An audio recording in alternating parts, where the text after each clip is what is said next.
if you look at Liverpool and you look at how they set up in a 4-3-3 with Fabinho at the base. Yeah. And they don't play because they're not going to have Firmino. They're going to have probably Jota, who's not going to drop back and form the diamond that they sometimes employ with him as the false nine. They're going to have Jota, who's going to play higher up, and there's going to be space. There's going to be space between the lines. And if you look at what we need to be doing, we need to be looking at isolating Salah, and that's going to be the main issue. So who's defensively better as a left back? And for me, it's Tierney. I think Tierney's the better player defensively. I love Tavares. I think he's got a great future here. I think he's taken his chance very, very well. But for this game, you need people a year ago were calling Tierney for captain, for God's sake. Yeah. I think people have forgotten like how good Kieran Tierney is. He is one of the best left backs in this league, and he needs to be respected. I think that if you're looking at Kieran Tierney and you're looking at that battle, we're going to probably double up with Gabriel on Salah, and we're going to basically, when Salah has the ball, we'll overload to his side. We'll have Tierney and Gabriel go to him, and Ainsley will drop if it is Ainsley. So for me, I'd go Ramsdale, Tierney, Gabriel, White, and Tomiyasu. Ainsley with Partey. And the reason why I have Ainsley over Lokonga is because if you looked at that Watford game, you could see that Ainsley was the one being able to drop and form and get that first ball from the centre backs and drive into midfield. That was his role, and he was doing it well. He's gotten a lot better at winning his duels as well. And I think that if you're going to have a player there, I understand the argument for Lokonga, but I think Ainsley is more secure in his duels than Lokonga is, and that's what you need from that midfielder next to Partey, because Partey's going to be the one creating the build-up, starting to being that central figure in your build-up to be able to pull strings and try and get balls in behind, maybe get the ball to a Lacazette or an Odegaard or a Saka or an Emile. He's the one that you're going to have between that centre circle and the box, trying to orchestrate the build-up so you can get the creators on the ball to create chances. So I would go Ainsley and Partey. I think that if you're going to have Fabinho as in that lone six, you need to hurry him as well. So you need to make sure that the guy that's on him in the press is going to be physical, is going to be someone that's going to not let him have time and try and hurry him, and that's Lacazette for me. So I would have Lacazette. Emile and Saka, just Emile and Saka. You don't have enough to no doubts about that at all. So and then Aubameyang up top. So the main things for me is Lacazette on Fabinho. There'll also be a battle between Thiago and Partey, as well as the Tierney battle with Salah. These are the main battles we need to consider. And if you're going to talk about how we build up play, the point of actually making sure that we get out the best players in positions they can succeed, like Partey being pushed further up, or Emile cutting him from the left, or Bukayo being able to function on that right side, either coming inside or going touchline, because he's done both this season. So there's a lot of issues that go on. But if you're going to ask me, I think Odegaard will be good, and he is good when you have him in that substitute role, when you're having him come on to control the last 15-20 minutes of play. He's very good at orchestrating the press. He's very good at recycling the ball in the midfield. So you're having someone that is able to play passes off quite quickly at that pace. So yeah, I don't think the only change I make is so two changes. So Lokonga for Partey and Tierney for Tavares. That makes sense. And you mentioned there about the midfield, and Met will tell you, any of our listeners will tell you, I am captain of the Mohamed El Neni ship. You didn't mention him. Do you think that his, time has come and gone? Because there's, with Xhaka going out, there's been occasions where we've had discussions between Met and I, and I've seen obviously a few people on Twitter. Is there maybe a game that El Neni can come into or would come into? Do you think that this is maybe not it due to the fact that Liverpool are so good, or do you think that this may be a chance for him to come in instead of maybe Ainsley? Look, I'll say this again. Partey's best game was with El Neni at Old Trafford away last season. I still maintain that. I still think that if there's a way to get El Neni in with Partey, I think you do it because Xhaka and El Neni obviously is the dream. I'm not Xhaka and Partey is obviously the dream. El Neni is the dream of anyone. No, Xhaka and Partey is obviously the dream, but we haven't really had them both fit at the same time. It's super annoying. But um, El Neni and Partey have worked together in the past, and what I like about El Neni, and I'll give you this because he is a good player, and people do think he just passes sideways. No, what El Neni does is he gives you that defensive security in front of your back line, as well as being able to not complicate things too much. So he's able to take that ball, he's able to drop into because basically when we're attacking, we play in a 2-3-5 or a 3-2-5. And what Elneny does very well is he drops between the centre backs very well, picks up the ball and can get it to someone who's better on the ball. He does that very well. So I wouldn't be mad at all with Elneny Partey at all. Wouldn't be mad at it. But for me, I think Ainsley's playing very well. I think he's earned his spot with Xhaka not in the team. I think you go with Ainsley. But that's just me. I think that's what I think anyway. Fair enough. I can see an argument for Maitland-Niles making an appearance, and I actually never really considered him a serious option because I just thought, well, with Partey back, he's going to come in for Maitland-Niles, and then Lokonga's going to be there. But if I like Lokonga, I think he's a really good talent. But if there's one thing that I worry about him at this present moment in time is his defensive contribution.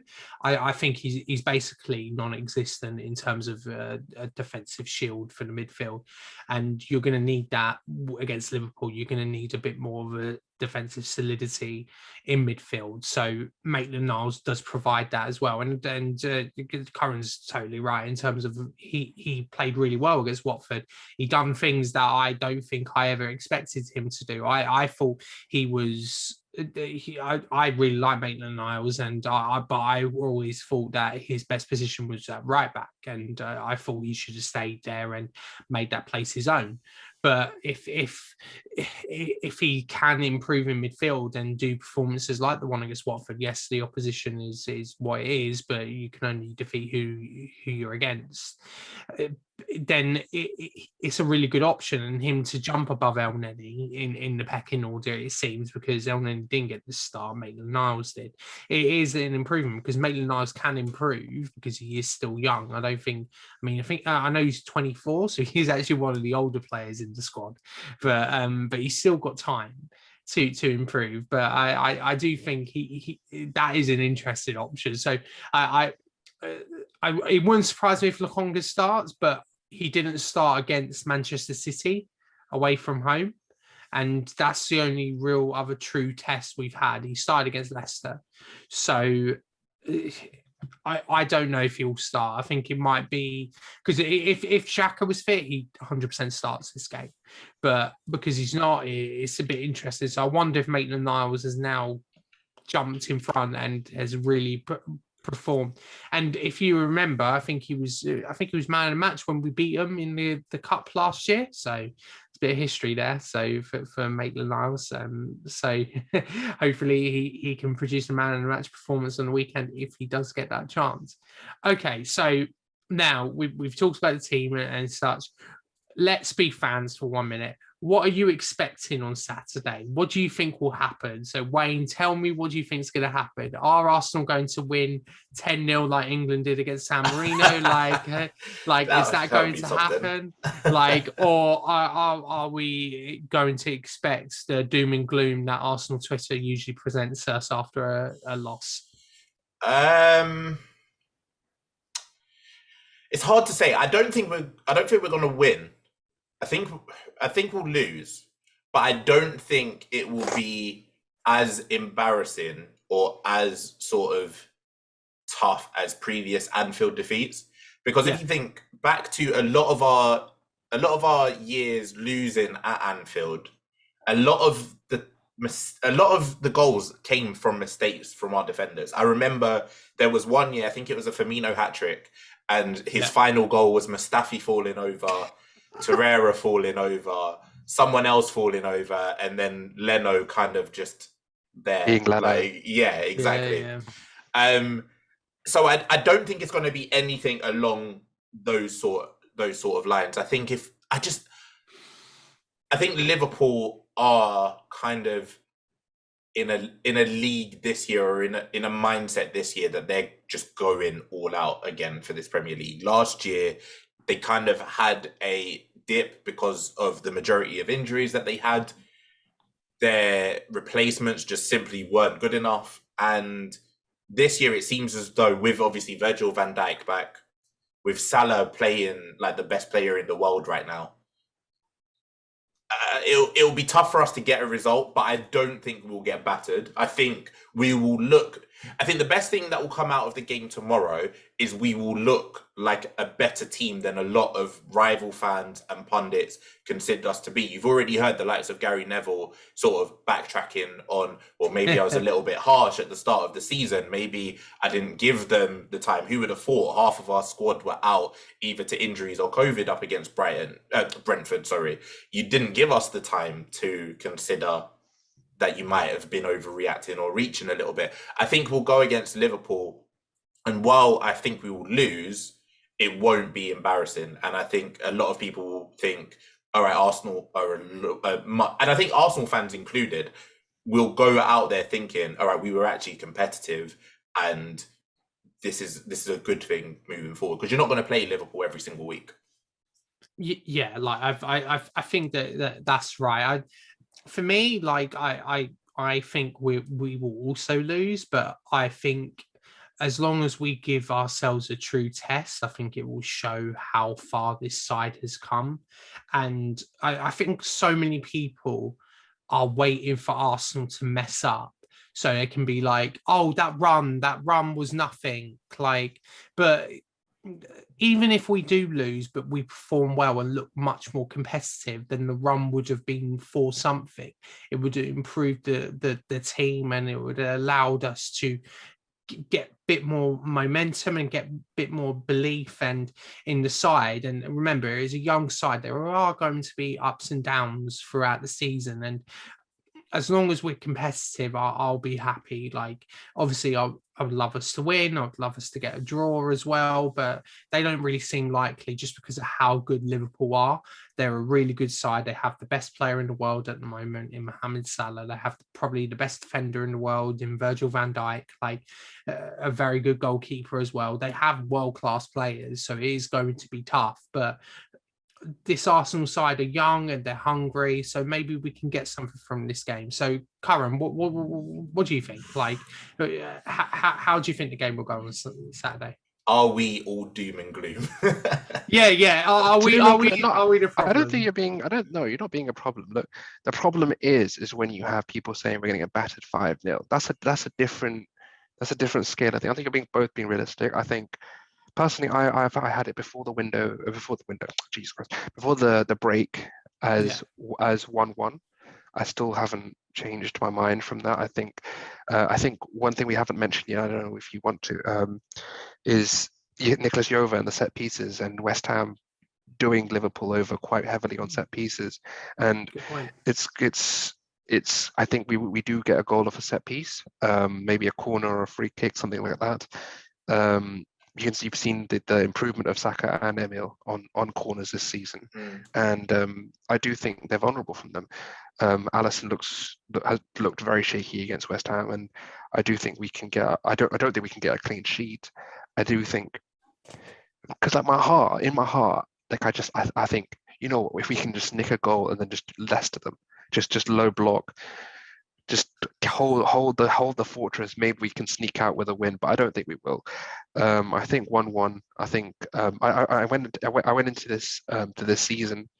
The funny thing is, I actually went into the season. I did. You know, you can do those prediction tables where you go through all the games and just come up with a.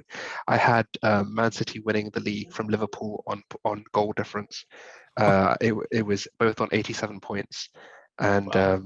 So it's not like I don't rate Liverpool at all. I think they're a very decent team.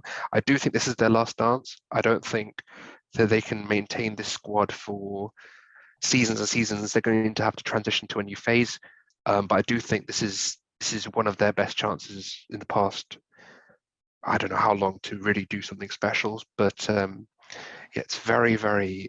I think 1-1. I think that's fair. I don't think either team come away with a clean sheet, but we'll see. We'll see at the end of the day. I think that would be if it were to be 1-1. I think that would be a fantastic result. And even if it was a 1-1, where I know you mentioned about Arsenal fans talking about getting battered and stuff like that. Even if it was a 1-1 where we had one shot and it went in off a deflection, and Liverpool had 29 shots, 20 being on target, and Ramsdale just had the game of his life. Even if it was that 1-1, that is still a good result for this Arsenal team at the minute.